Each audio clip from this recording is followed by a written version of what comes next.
military, it was an incredibly interesting place. I am incredibly grateful to it. I would rank it second only to my parents in the positive effect on me, and second to my parents also in their negative effects on me. But what happened in the military was that they gave me what America had never consistently given me: unconditional support and encouragement. They looked at me and they saw the talents and the drive and the leadership. Leadership was never a word I would have used about myself, but I had it. And they saw it in me, and they demanded that I keep using it. When I tried to keep a low profile, they punished me. They restricted my liberty. They gave me demerits. And so I had no choice, because I didn't want to try and stand out from the pack, because I'll fail and they'll send me back to North St. Louis, and that can't happen. You make the point, too, that among people in the working class and so on, you know, the old Japanese saying, the nail that stands up is the one that's hammered flat. They don't want to be noticed by people, because that means government's going to come down on you somehow or other. That's definitely a residue of my peasant background, is you keep a low profile. You don't call yourself to the attention of authorities. My mother missed the first couple years of her widow's benefits because she would not she would not go into the Social Security office and apply for benefits when my father died. She knew what she was entitled to when she retired, but she was deathly afraid that she was going to get in trouble, that if you bring yourself to the attention of the government, that's a peasant attitude. Like, I pay taxes, they can arrest me and throw me in jail, but I have no right, you know, for an explanation. Your superiors in the military, in part because their own promotions and success depend on who they bring along and how successful those people are. I mean, they actually ridiculed you into performing leadership roles. Right. They said, oh, okay, you don't want to lead, you know, in the service and for your country. You just want to have a lot of free time. And they put it on that sort of a level. And they yelled at me, and they sneered at me. This TI that I really looked up to was giving this look like he couldn't believe, he was so disgusted by me. But but it was like, look, you can do it, Deborah. You can do it. And no one had ever said that to me before in my life. They said, we've been watching you, people look up to you, you took this test, you got this score.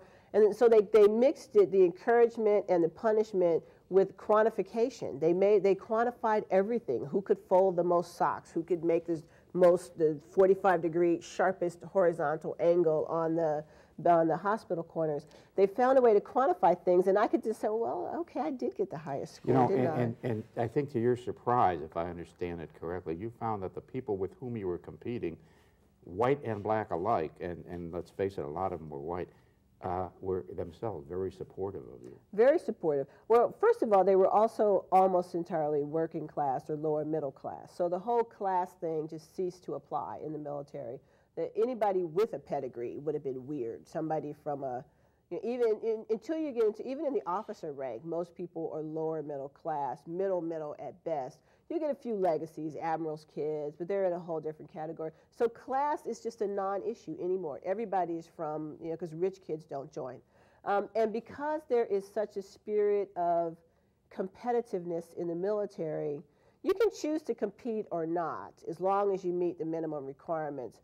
You can't choose to sad sack along under the minimum. That's a big taboo, and you're looked down on, and you're going to be thrown out. But those people, and we were identified, people who competed and were a cut above, and it was a friendly rivalry for the most part.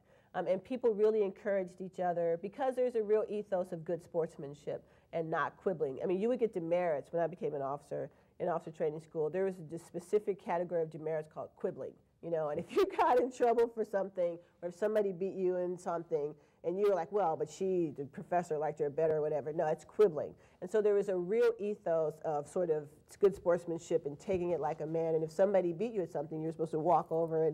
And so it really, and there was such a taboo against breaking those norms that it really freed people to play by the rules. And in the military, the great thing was that you were cool if you played by the rules. You were looked down on if you didn't play by the rules. Whereas in my old neighborhood, you played by the rules, you were a victim, you know. So the military was this very cool, alternative, parallel universe all unto itself, and everybody pushed me, everybody.